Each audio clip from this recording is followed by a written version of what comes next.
bom dia. Hoje vamos fazer revisão sobre princípios do direito processual penal. O primeiro princípio que vamos começar é com o princípio da dignidade da pessoa humana. Esse bem aqui. O que significa que é o princípio da dignidade da pessoa humana? É o princípio em que o ser humano prevalece acima de qualquer lei. Qualquer ato sobre o ser humano é inequívoco, vai prevalecer acima da lei. Por exemplo, leis ordinárias não têm eficácia antes e após a convenção.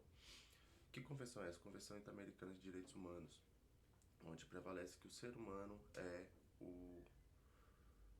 o ponto supremo, que o interesse do ser humano, o interesse e a privacidade, a integridade física do ser humano prevalece acima de tudo. Esse tratado internacional,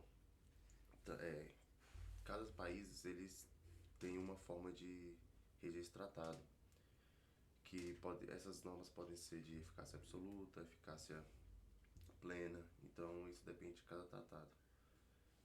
Outro princípio que tem é o princípio da presunção de inocência, ou seja,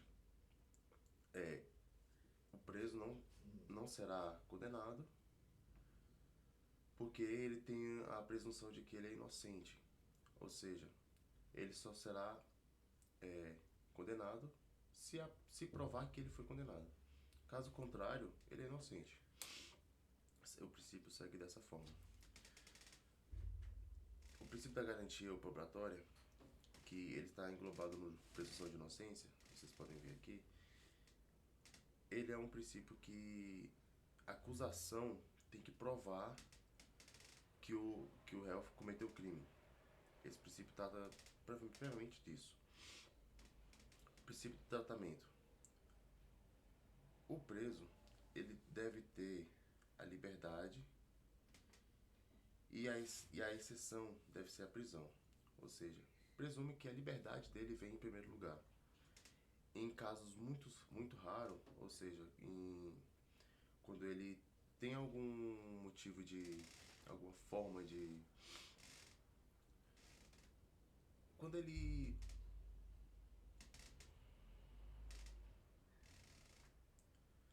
ele é ele usa de forma violenta no meio e ele é um perigo pro ambiente, sim, claro, tem que dar a prisão para essa pessoa. Quanto à presunção de inocência externa, eles usam de exploração midiática. Por exemplo, quando um caso tem uma repercussão geral, a exploração midiática trabalha em cima desse crime que ele cometeu, certo? O princípio do julgamento ou valoração da prova. O princípio do julgamento ou valoração da prova serve só depois da prisão definitiva, ou seja, depois do trânsito julgado. O princípio do julgamento serve em conjunto com o princípio da presunção de inocência, que é o réu será presumidamente inocente até que prove por contrário. Então o princípio do julgamento fala isso: depois que foi julgado, a prisão definitiva só após o trânsito julgado. E aí sim ele poderá ser considerado um reincidente ou um condenado. Diz isso a súmula 643 do STJ, que eu vou ler aqui agora.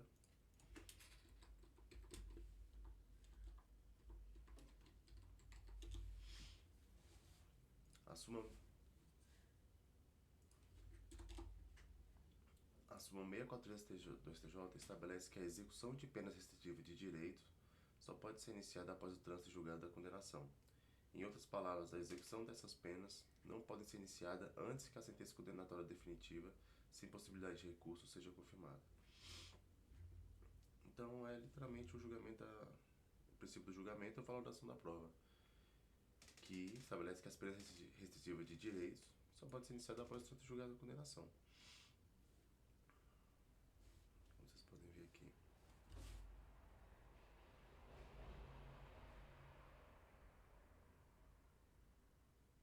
Só após o trânsito julgado.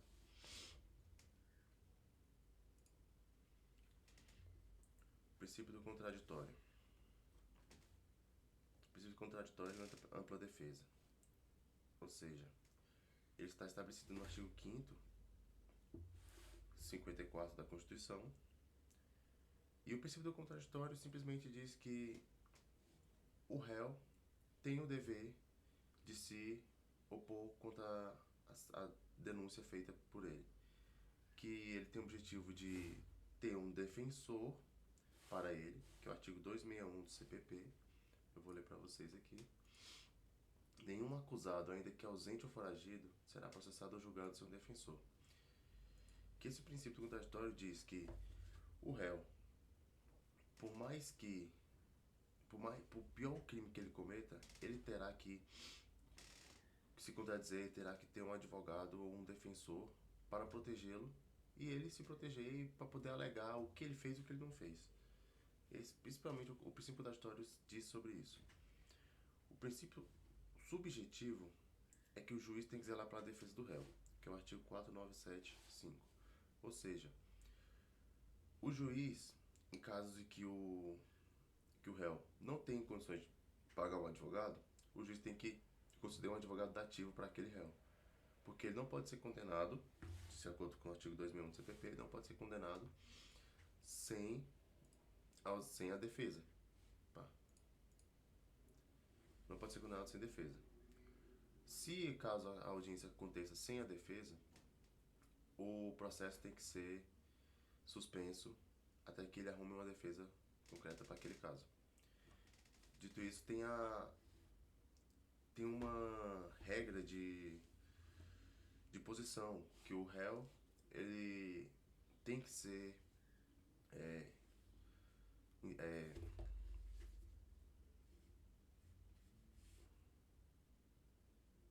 eu esqueci. O réu tem que testemunhar por último. Então bora lá. Princípio contraditório imediato e real. Ou seja, tem que ser agora e o mitigado postergado tem que ser depois. Princípio contraditório mitigado, o advogado vem depois, quando o processo é suspenso, esse tipo de coisa. E o princípio contraditório imediato real tem que ser agora, como diz o artigo 5º, 54 da Constituição Federal, que é o princípio do contraditório. Súmula 523 do STF. Só nulidade se prejuízo ao réu. Ou seja, a nulidade do processo só se dará se caso dê prejuízo ao réu. Fora isso, não pode. Eu vou ler a súmula 523 do STJ aqui.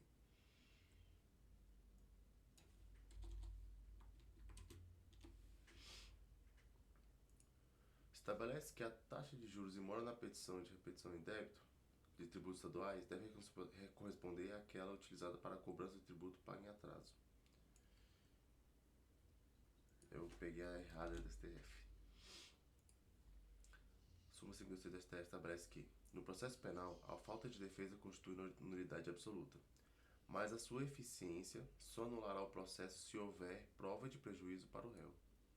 Em outras palavras, a ausência total de defesa invalidará o processo, enquanto a deficiência da defesa só invalidará se houver comprovação de que a falha prejudicou a defesa do réu.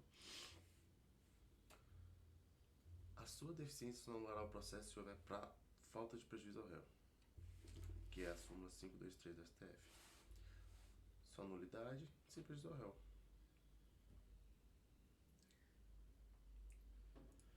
Se o réu mentir sobre a qualificação pessoal, significa que ele cometeu o crime de falsa identidade.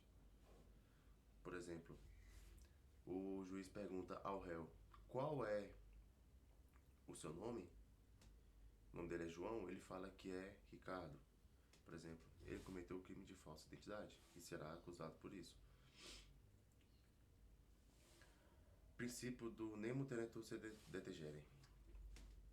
Esse princípio, que eu escrevi no meu quadro também, ele significa que é a condução coercitiva. Ou seja, a obrigação de participar de atos investigatórios. Ou seja, Primeiro que ninguém é obrigado a produzir provas contra si mesmo, mas tem casos em que o delegado de polícia ele pode obrigar testemunhas a depor, obrigando eles a depor, a participar de atos investigatórios, que é o princípio do nemo tenentur de se letegere.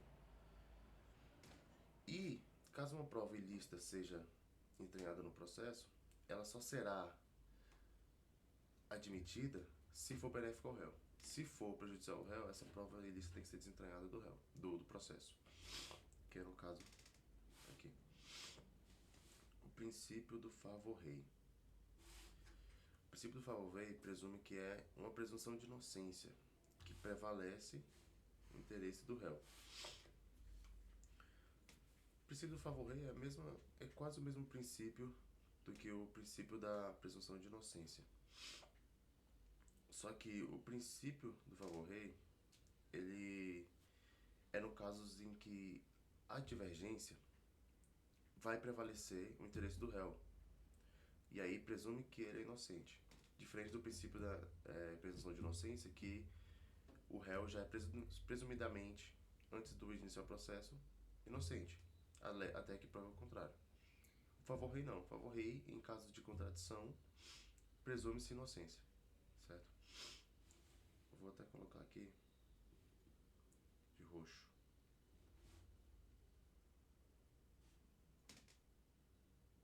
Caso de contradição.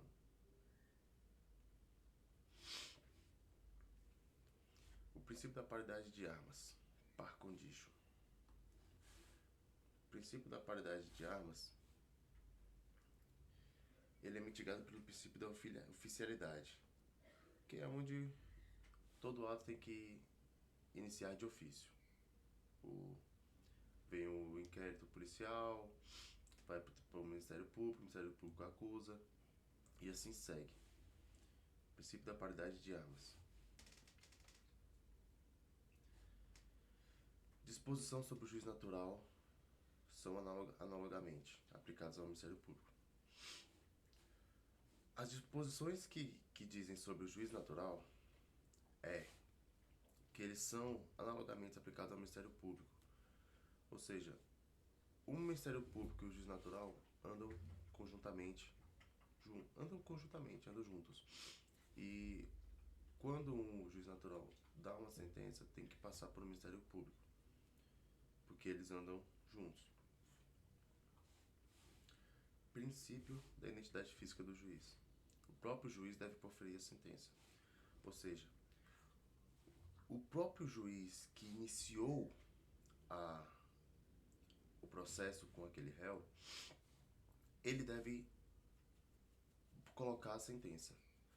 Tem casos em que os juízes colocam um juiz substituto para poder sentenciar, para poder continuar o processo, mas eles não podem sentenciar, porque o juiz que iniciou, ele tem o dever de terminar, certo? O princípio do duplo grau de jurisdição não é expresso na Constituição Federal, mas o duplo grau de jurisdição simplesmente diz que... Perdão, eu esqueci esse princípio.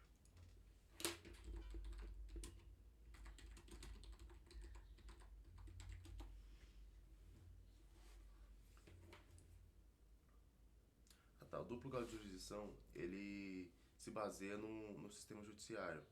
Ou seja, todo processo irá para uma turma recursal, que você pode recorrer diante de outra instância, que no caso é a segunda instância. Ele não é expresso na Constituição Federal, mas ele é... Mas ele é aceito na doutrina. Princípio da oficiosidade. Foi o que eu digo. O princípio da oficiosidade, ele é uma maneira de agir de ofício. Exemplo, ação pública incondicionada. Ação pública incondicionada, a representação, é em casos em que o crime não depende da vítima para poder se iniciar. O Ministério Público pode ir lá e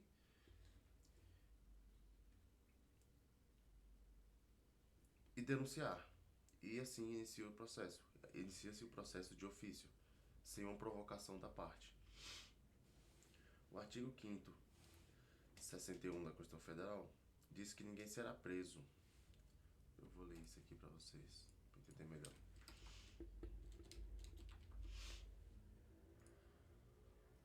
Artigo 5º, 61. Ninguém será preso senão em flagrante delito, ou por ordem escrita e fundamentada de autoridade competente, salvo nos casos de transgressão militar ou propriamente militar, definidos em lei. Ninguém será preso se não houver um processo ou se a justiça determina que aquela pessoa seja presa por um tal motivo. Se não houver esse motivo, a pessoa não será presa. Artigo 5º, 61. Súmula 639 do STJ. Não fere o contraditório o devido processo sem ouvida prévia defesa que determine transferência do custodiado. Não fere o contraditório. Ou seja, o devido processo em que a defesa não dê suas alegações. Ou seja, o princípio do contraditório, que diz a súmula 639 do STJ, é que o princípio do contraditório é somente ao réu, em que se o réu não der sua defesa, o processo não prossegue, porque é uma nulidade. Mas caso a defesa não faça, não será custodiado o réu. Então o processo não será devido ao processo. E também não fere o contraditório.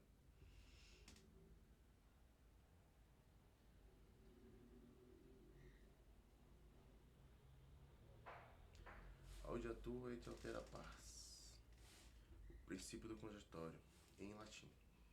Audi atua et altera pars. Sexta turma do STJ. Decretação da prisão preventiva deve observar o princípio da contemporaneidade. Decisão a motivos e fundamentos novos contemporâneos. Ou seja, o princípio da contemporaneidade, que no caso da sexta turma do STJ decretou, é que a prisão preventiva deve observar o meio atual em que a gente vive, como no século XXI, tecnologia, as decisões reiteradas, as jurisprudências, tem que ter todo esse englobado para poder se encaixar o princípio da contemporaneidade, certo? A súmula 273 do STJ diz: fere o princípio do contraditório e ampla defesa a não intimação de defesa em arrolar testemunhas indicadas por carta precatória. Ou seja, o juiz indica uma pessoa mora em outro estado e o juiz tem que botar essa carta precatória para poder intimar essas pessoas em outro estado. Porém, a não intimação de defesa para enrolar testemunhas no processo por carta precatória, elas devem ser desentradas do processo, o processo deve ser postergado e assim continuado.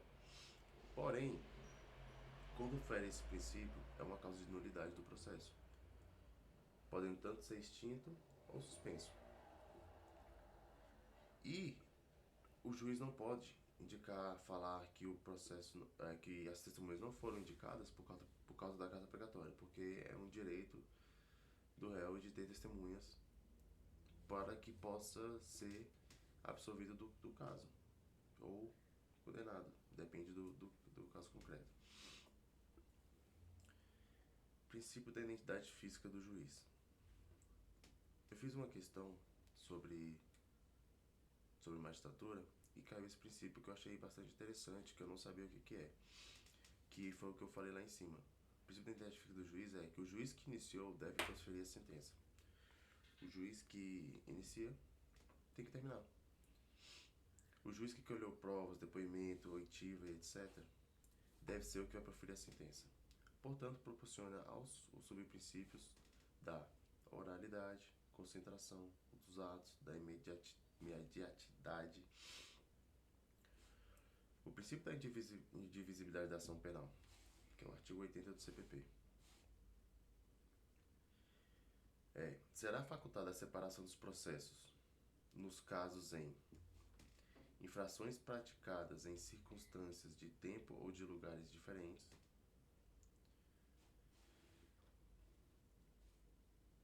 excessivo número de acusados e não prolongar a prisão provisória, ou outro motivo o juiz julgar necessário e reputar conveniente a separação.